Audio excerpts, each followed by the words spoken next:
I have a confession to make. Some of you will not appreciate this. Some of you will not be surprised by this. Some of you might be surprised by this. When I play role-playing games, be it Starfinder, Dungeons & Dragons, Shadowrun, any kind of game, as long as I get to play some kind of fuzzy creature, I will do that. Does this make me a furry? Probably.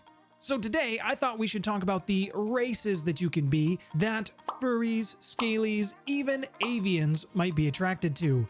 Buckle up, there's a lot to get through, and Papa Maple is going to take you through most of them.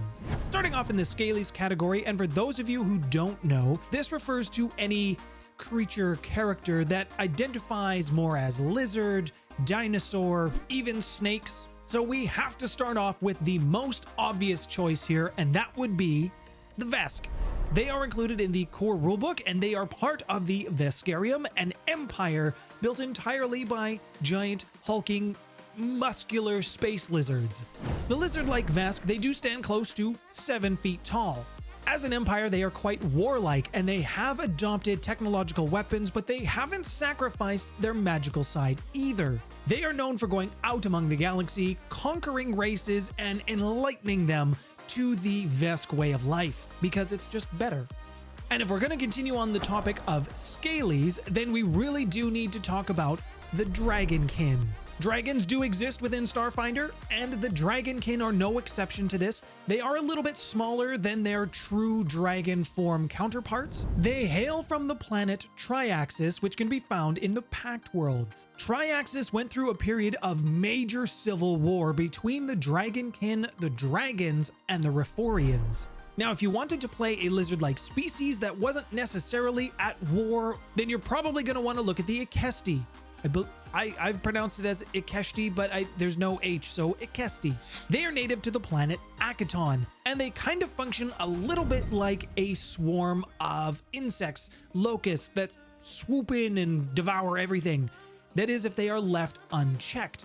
Sometimes these broods can be found outside of other settlements, and they function very similar to a garbage disposal. The young are little more than just mouths with a stomach attached until they grow into their adult bodies. Now, Reptoids are a different breed. They are lizard-like in their appearance, but they possess shape-changing abilities.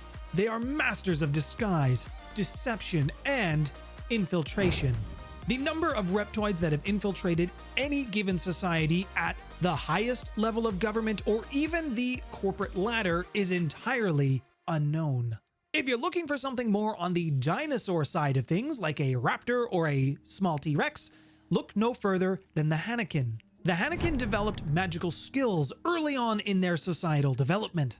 As they evolved, as they grew, they eventually gained sentience. And then they went full-on ham and embraced magic. They used magic to allow them to tame their world, as well as build massive megastructures and giant communication arrays. This next one is not exactly a scaly, but they did have kind of a smooth, rubbery skin, at least from the art, and they are a little different than everything we've talked about thus far. Hailing from Arcanin, which is a moon of Liavara, which is located in the Pact Worlds, they are one of the 2 dominant species on the planet. Their lower body resembles that of an iguanodon. They have 2 big hind legs, a smaller set of forward legs, and 2 arms. Two arms. I can count, I promise. They are generally about 15 feet long, weigh around 900 pounds, and they have a tail with a bony knob on the end of it, which they can use offensively. The last one on our Scalies list is going to be turtles, otherwise known as Telia. Of all the creatures in the galaxy, these ones have some of the most complex relations with the gap, being that the Telia can live for up to 1,000 years. So most of them will have existed before the gap, during the gap, and after the gap. I have done a video talking about the gap. You can find it in the description. Please watch it after this one. Now, maybe Scalies aren't your thing. Maybe we haven't talked about an alien race that's really appealed to you. Maybe you're more on the fuzzy or furry side of things. Don't worry, I've got you covered here too. Before I continue on to some of the other races and answer some more questions about them, if you're a furry or if you're just enjoying the video today, please let me know by hitting the thumbs up button. Let's open with one of the core races again. This would be the Ysoki. They are the rat people. They have carried forward from their Pathfinder days. They also originate from the planet Akaton, so they would definitely be familiar with the Ikeshti. The Ysoki have very large family trees. They are very communal. This sense of family is very important to them. Dom Toretto would be impressed. I don't have friends. I got family. They also have grubby little fingers, are known for stealing a lot, and they store stuff in their cheek pouches. The Maraquoi are an interesting species. Hailing from Merita, which is one of the moons of Brethida, originally they were a very primitive culture, but with the advent of space travel, space trade, they advanced their society and their technology quite quickly. Their body is covered in something that looks a lot like fur. It's more silk-like, but it acts like antenna. Thousands or millions of tiny little antennae sending their bodies information. They also possess a prehensile tail similar to that of a monkey, but if you call them that, you will definitely get punched. While not necessarily furries, the Nuar are next on the list. They are bovine. They are more minotaur-like. Nuars are consistently underestimated because their beast-like appearance makes them seem slow-witted and dumb. However, this is far from the truth, and they have often used this to great effect against those who would underestimate them. I would be remiss to talk about a specific alien race that doesn't fit any kind of category except for furry Stitch. Touching me. She's touching me. I'm not touching you. You're touching me. Not touching. Touching me. It's free air. These would be the Skittermander. They have 6 arms and a chaotic willingness to help. The energy of these guys can only be matched by that of the goblin. Whereas a goblin's energy is more chaotic, more evil, a Skittermander has the same chaotic energy, however, they try to harness it for the purpose of good. They're still just a nuisance and cause just as many problems as goblins, they just do it with a better intent. Fun fact, they are basically ungovernable. When the Vesk showed up and took over their planet, the Skittermanders just gave them the keys. It threw them off so bad that when they showed up and said, "We're taking over your planet," and the Skittermanders just went, "Okay," and went about their lives as nothing had happened. They are recognized as full citizens within the Veskarium Empire. But maybe Skittermanders aren't your thing. Maybe you want to play something bigger, fuzzier, and a little bit more cuddlier. An Uplifted Bear is probably going to be for you. This has happened with many species where they achieve an uplifted status. Usually this is because of scientific experimentation. The Uplifted Bear is no exception. They are literally just regular bears with cybernetic implants that allow them to stand up. It enhances their intelligence so they can communicate. Although they don't have vocal cords, so they communicate telepathically. Their bodies are often modified, commonly with thumbs, so that they can actually use their giant claws and paws for picking up things, but they're still a bear. They are still large. They still have huge claws. And once a species has been uplifted, genetically, they can pass on these traits to the new offspring. Now, if you like felines, you're gonna be drawn to the Pahtra.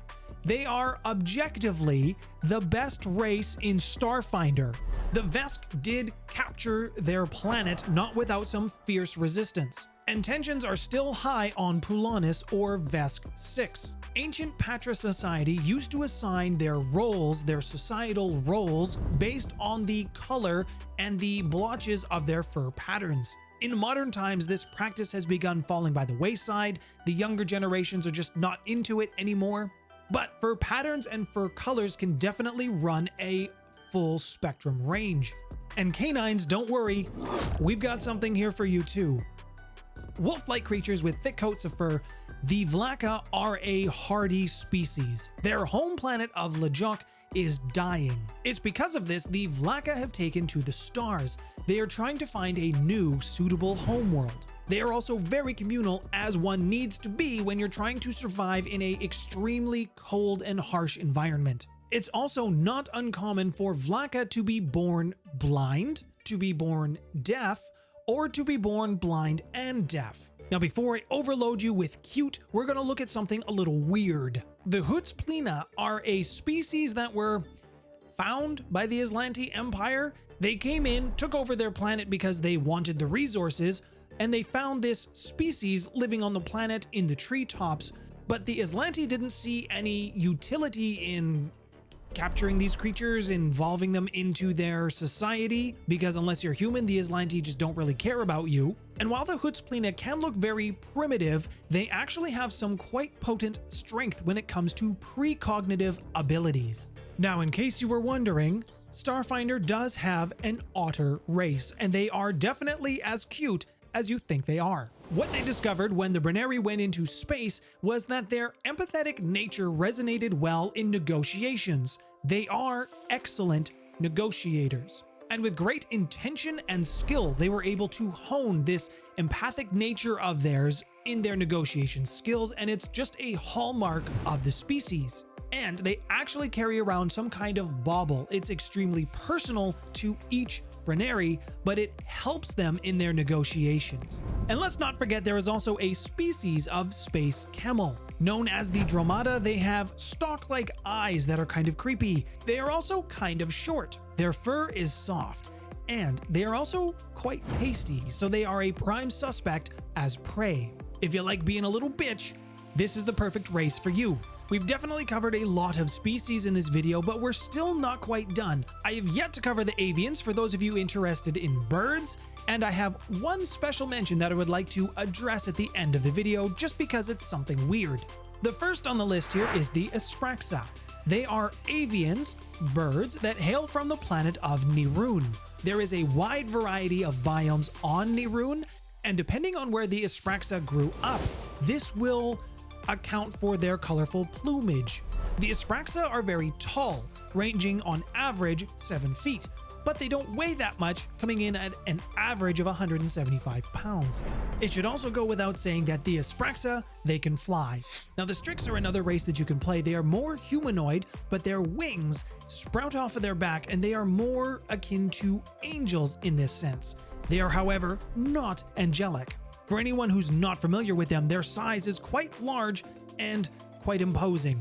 They are very reserved, they stay to themselves, while their main population is now found mostly on Verces near their spire called Cadell. Now while this next race is not specifically avian, I did want to address them because they can fly, and they have an interesting history. The Dessamars are native to a planet called Koshoria.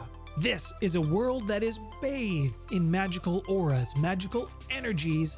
However, it is found inside of Aslanti space. Dessamars hatch from eggs. They begin life as a larva. These tiny larvae will grow as they consume these magical plants that exist around the planet. Because of the plants that they consume, their flesh is coated in a hallucinogenic powder. So if a predator is to try to eat them or consume them, they will be flooded with images of guilt. Once the larva has aged enough, decided that they are mature enough, they consume large amounts of food found around the planet, spin a magical cocoon, and emerge as a grown Dessamar. The full-grown Dessamar with their wings, they are also capable of flight. Now, if you've made it this far, here is your reward for getting to the end of the video. One of the most interesting and weirdest entries to a species in Starfinder. I just like these little guys, the Raxalites. They are a plant species. They are very small. They are industrious. They are highly intelligent, and they place a great weight on community. The Raxalites played an important role in the Pact World survival against the Swarm. They have greatly aided both the Pact Worlds and the Veskarium in their biotech and healthcare. The Raxalites, they also like to party unlike any other species you've ever known. When they decide to procreate, they release their seeds, and off the seeds go to form more Raxalites. And they will commonly do this in what's known, there's no easy way to describe this other than a Raxalite orgy. Which has been your favorite race? Please tell me in the comments below. But no matter which species or alien you decide to play, there is no denying that the gap has had a major impact on all spacefaring society. Thank you to all of my patrons and those of you who donate through Super Chats. All of your support is greatly appreciated. My name's Nathaniel. Thanks for stopping by, everyone.